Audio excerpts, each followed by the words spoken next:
Redeemed, how I love to proclaim it, redeemed by the blood of the Lamb, redeemed through His infinite mercy, His child and forever I am. Redeemed, redeemed, redeemed by the blood of the Lamb, redeemed, redeemed, His child and forever I am. His child and forever I am. The Church of Christ in Canada welcomes you to Key to the Kingdom. Today's lesson is entitled, Two Nations.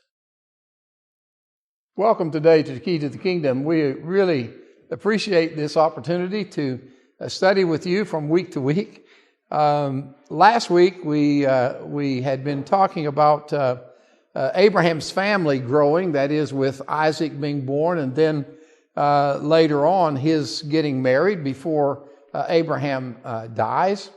And so now we got to the point in Genesis chapter 25 where we have the announcement being made, I guess, that Rebekah is pregnant. I was thinking when I was reading this text and preparing this lesson, I had made a quote at Strathmore not long ago where I was talking about the attitude that some men had, and it was particularly a particular group of people, a particular nationality, who made comments that they were thankful. These men would make comments that they were thankful that they weren't that nationality, the other nationality, whatever it was. But then they were also very thankful that they weren't women. And there might be any number of reasons why men would say they're thankful they're not women, but probably one of them has to do with childbirth. The women go through, you women, go through some very difficult times in giving birth to a child. Some of you go through many days of sickness and struggle, and then finally the pain that's involved in childbirth. And yet I've never heard a woman, who's gone through all that, who has said, boy, I wish I hadn't have done that because it's not worth it. And when they see the beautiful child. But anyway, I think that it's certainly one of those things that motherhood is such a beautiful thing to observe from a man's point of view, because he doesn't have to go through that. He maybe will be with his wife during the delivery, and she may grab his hand and squeeze and carry on. But at least he's not having to face all that kind of stuff. Well, it's interesting because there can be all kinds of odd things that happen during a pregnancy. Women feel different things happen. And of course, we joke about, heard a lot of jokes about the things that women crave, particularly the things they want to eat, like ice cream and dill pickles or whatever. While they are going through that time. Well, it's interesting in this text, if we go back to Genesis chapter 25, remember that we ended the last verse we read last week was verse 21 of Genesis 25, which says, Isaac prayed to the Lord on behalf of his wife because she was barren. The Lord answered his prayer, and his wife Rebekah became pregnant. And so, and again, we understand that would have been a good thing. I don't think that Isaac was trying to force something on his wife that she didn't want. It was certainly a very common thing and a very normal feeling for a married woman to want to have a child. It is interesting, though, if you go on and read the next 2 or 3 verses. So let's go back to the text to verse 22. The babies. Now, let's stop right there. I mean, this is the first thing. Okay, she's pregnant. Okay, that's good. We're glad to know that. Okay, but then he says the babies. So obviously she's not pregnant with just one child. Okay, so let's go back, verse 22. The babies jostled each other within her, and she said, "Why is this happening to me?" So she went to inquire of the Lord. The Lord said to her, "Two nations are in your womb, and two peoples are within. You will be separated. One people will be stronger than the other, and the older will serve the younger." When the time came for her to give birth, there were twin boys in her womb. So Rebekah knew something was different. She knew something special was going on when these fetuses began to grow, these children began to grow within her. And so when the time comes, verse 24, that she gives birth to two sons. And this was unusual as well, at least the procedure. I mean, I say this is unusual because I haven't heard a lot of people talk about anything like this happening. Let's go back to the text, to verse 24, or actually verse 25. The first to come out was red, and his whole body was like a hairy garment. So they named him Esau. After this, his brother came out with his hand grasping Esau's heel. So he was named Jacob. Isaac was 60 years old when Rebekah gave birth to them. The boys grew up, and Esau became a skillful hunter, a man of the open country, while Jacob was a quiet man, staying among the tents. So here we have these two boys born. Very different. Very different. One is a rugged man's man, I guess you'd say. He was a hunter. He liked to get out in the bush and hunt. He's the kind of guy, if he had been born in these days, he would have a 4x4 and a shotgun and a rifle to go hunting with and a fishing pole and the whole 9 yards. And he'd be out there really being a man out in the woods doing those kinds of things that tough men do.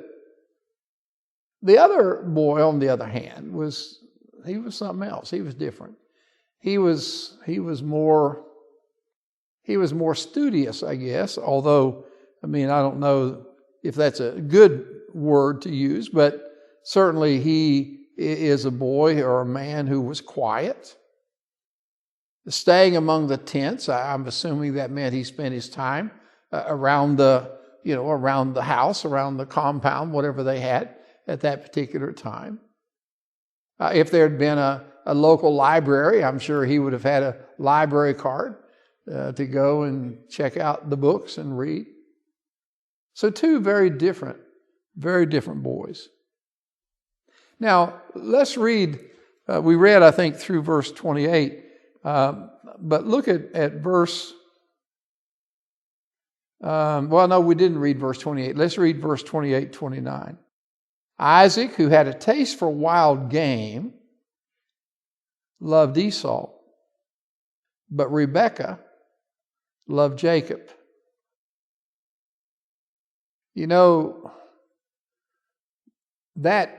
That verse gives us a little hint into a potential for some major issues to come up in this family.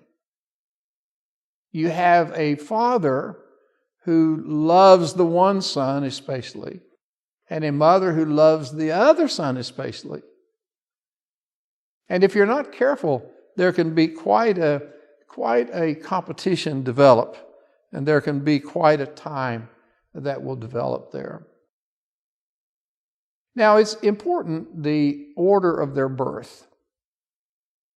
The oldest son was the one who had what was called the birthright. He was the one who had this very special blessing. And that came to him because he was the firstborn. That was Esau.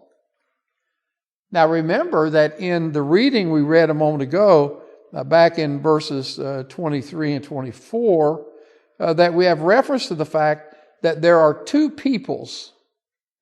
We'll understand that someday later on as this story becomes more clear. We'll understand this to be two nations. And these two nations will be at odds with each other. Even today in our society, these two nations are still at odds with each other. And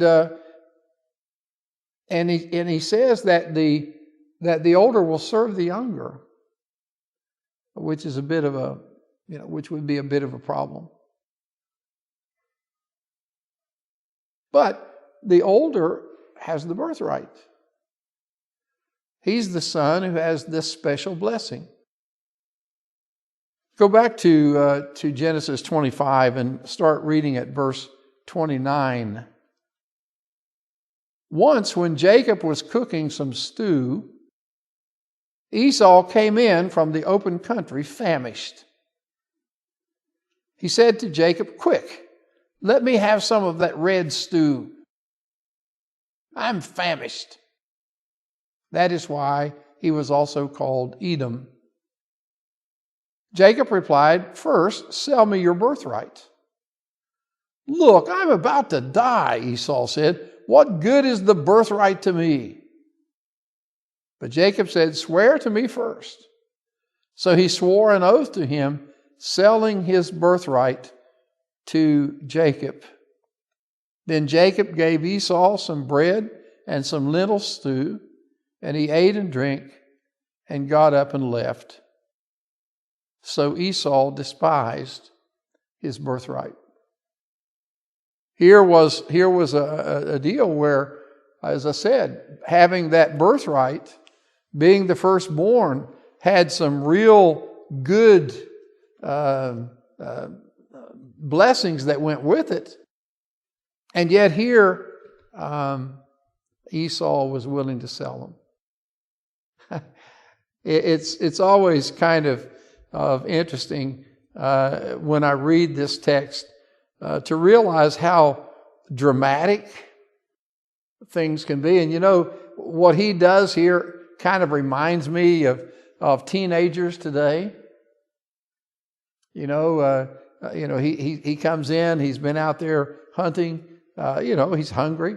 And so he said, I'm dying, man, I'm dying. I got to have something to eat, I'm going to die. Teenagers pull that on their parents quite often, don't they? When they want to go somewhere or do something or have something. Well, if everybody else has got it, I'm going to die if I don't get it. Well, he gave up his birthright. The birthright is the right which naturally belonged to the firstborn son. The birthright of the firstborn consisted of a double portion of what the father had to leave.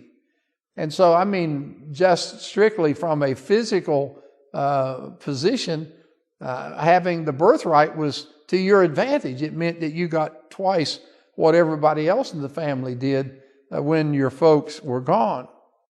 The firstborn became head of the family and thus succeeded to the charge of the family property, becoming responsible for the maintenance of the younger sons and widows and unmarried daughters. He also, as head, had a considerable amount of authority over the other members. And the firstborn generally received the blessings which placed him in close and favored covenant relationship with God. This giving of the blessing was a very important part of the ritual that went on in Jewish families in those days. Evidently, all these gifts and privileges could be diverted from the firstborn. These were things the firstborn would get. They were his by birth. He had a right to them, but he could give them up if he wanted to, by consent, Esau evidently was able to sell his and do that. Even with the blessing, or even when the blessing, I should say, was obtained by a younger son in some sort of a what can I say, dishonest? I don't know if it's dishonest, a fraudulent way of some sort, and received the blessing. You know, if he had given up if the older gave up the birthright and the blessing was given to the younger who now had that birthright, it could not be recalled. Genesis chapter 17, that becomes an issue because later on, while Esau was not concerned about the birthright, he was concerned about the blessing, and his father was tricked into giving the blessing to Jacob, and so once it was given, it couldn't be brought back. So this was a real sad deal. So in this case, Jacob has obtained both the birthright through bargaining with his older brother and the blessing which he obtained through trickery with the help of his mom, by the way. But he received that blessing. But he doesn't appear to have inherited much from his father, as we see later on in the book of Genesis. But the deception doesn't stop there. Jacob deceives Isaac by impersonating Esau and receives the blessing. This is in Genesis 27. And as a result of this, which again, as I said, and I'm not going to take time to read that, but I encourage you, if you're not familiar with this story, to take time to read Genesis chapter 27 and see how this developed with Rebekah helping her son trick the father. It wasn't a simple deal because, I mean, number one, they didn't even smell the same. You know, it talks about the fact that Esau smelled like an outdoorsman, whatever that means exactly, whereas Jacob didn't. But also, Esau was a very hairy guy, and it always amazes me when I think about this, because to trick the father, who was blind, pretty much blind, they actually covered Jacob's arms and hands with animal skin, with the hair on it. Now, I mean, buddy, that's pretty hairy, if that was what was required. Well, they do all this to trick him, and that's sad. And then, because in chapter 28,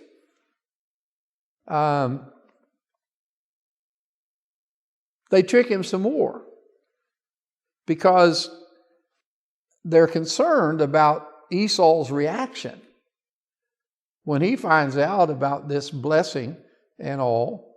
And so it's arranged with the help of his mom that Jacob will go to his uncle's place with the idea that he would go there and get education. But in fact, one of the main reasons for him to go was for his protection. It's interesting to me in studying these chapters that we do have this deception going on. And you wonder, just how is all of this going to be accepted by God? Well, we do get a hint, I think. I'm not sure that we get a hint about some of the deception that was involved, but we do get a hint right at the beginning that it's God's plan that Jacob will be the one who is especially blessed, and that Jacob is the one perhaps who will carry this promise that had been given to Abraham and to Isaac, that through them and their seed, the world would be blessed through the coming of the Messiah down the road. But obviously, the same was true for Isaac, and he was going to, or for Jacob, and he was going to receive that blessing. Let's go to chapter 28 and note as he is making his journey. Let's begin at verse 10 of chapter 28. Jacob left Beersheba and set out for Haran. When he reached a certain place, he stopped for the night because the sun had set. Taking one of the stones there, he put it under his head and lay down to sleep. He had a dream in which he saw a stairway resting on earth with its top reaching to heaven, and the angels of God were ascending and descending on it. There above it stood the Lord, and he said, I am the Lord, the God of your father Abraham, and the God of Isaac. I will give you and your descendants the land on which you are lying. Your descendants will be like the dust of the earth, and you will spread out to the west and to the east, to the north and to the south. All peoples on earth will be blessed through you and your offspring. I am with you and will watch over you wherever you go, and I will bring you back to this land. I will not leave you until I have done what I have promised you. When Jacob awoke from his sleep, he thought, surely the Lord is in this place, and I was not aware of it. He was afraid and said, how awesome is this place? This is none other than the house of God. This is the gate of heaven. Early the next morning, Jacob took the stone he had placed under his head and set it up as a pillar and poured oil on top of it. He called the place Bethel, though the city used to be called Luz. Then Jacob made a vow, saying, if God will be with me and will watch over me on this journey I am taking, and will give me food to eat and clothes to wear, so that I return safely to my father's house, then the Lord will be my God. And this stone that I have set up as a pillar will be God's house. And of all that you give me, I will give you a tenth. It's interesting that here, as Jacob has gone through this night, has seen this vision in a dream, these angels going up and down this ladder, he recognizes that he is in the place of God, that God is there, is present in that place. And when he wakes in the morning, he's ready to build a memorial and make a vow to the Lord. One of the things that kind of strikes me in this plan, or at least in what he has to say, is he says that he will. Let's go back to verse 20 of the reading from chapter 28. He says, then Jacob made a vow, saying, if God will be with me and will watch over me on this journey I am taking, and will give me food to eat and clothes to wear. Okay, so here's the first deal. If God will be with me on this journey, the implication is if God will protect me and look after me, and if God will be with me, and I will have what I need, the food I need, the clothes I need to wear. But then there's a second part. Verse 21, so that I return safely to my father's house. Okay, so he's looking down into the future. He's not wanting to be away from his father's house, from his people forever. He's not wanting to be separated forever. He recognizes the need to do that right now. I mean, he's getting away from Esau and getting a few miles between them. with the hope that that Esau won't know where he is and won't come after him. Okay? But he does look forward to going back. And he said, if I do, going back to the reading,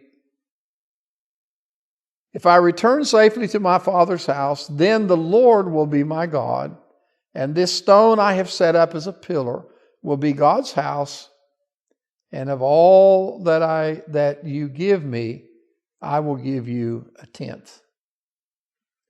And so he's made a commitment that if God will be with him and bless him in this journey, that he will be faithful to God the rest of his life. Now, there's going to be several years intervene, but he does eventually get back home, and he does remain faithful to God. But that's the story as it continues. So we invite you to join us again next week on Key to the Kingdom as we look at this final bit of the life and influence of Jacob as he fulfills his part of this wonderful plan of God for the salvation of man. Born of Water and Spirit is one of the 6 books that's included in our free Bible study.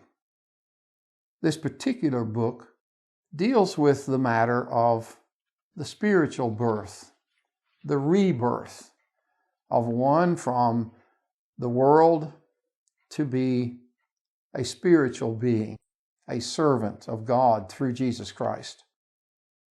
Each of these studies is based on the Word of God. And we encourage you to contact us, and we'll be happy to send along this Bible study course. It's free. All you need to do is call us at our toll-free number that you see on the screen, or contact us through our website. We'll be happy to send it along so you can study and have this guide to help you in your study of the Word of God. We always encourage you to open your own Bible, to read it. Don't take as true the things that are in this study, except that you can read them and see them in your own Bible. And we encourage you to do that. So call us or email us and let us send you this free study that God will lead you and guide you and help you as you seek a true relationship with Him and with Jesus the Savior.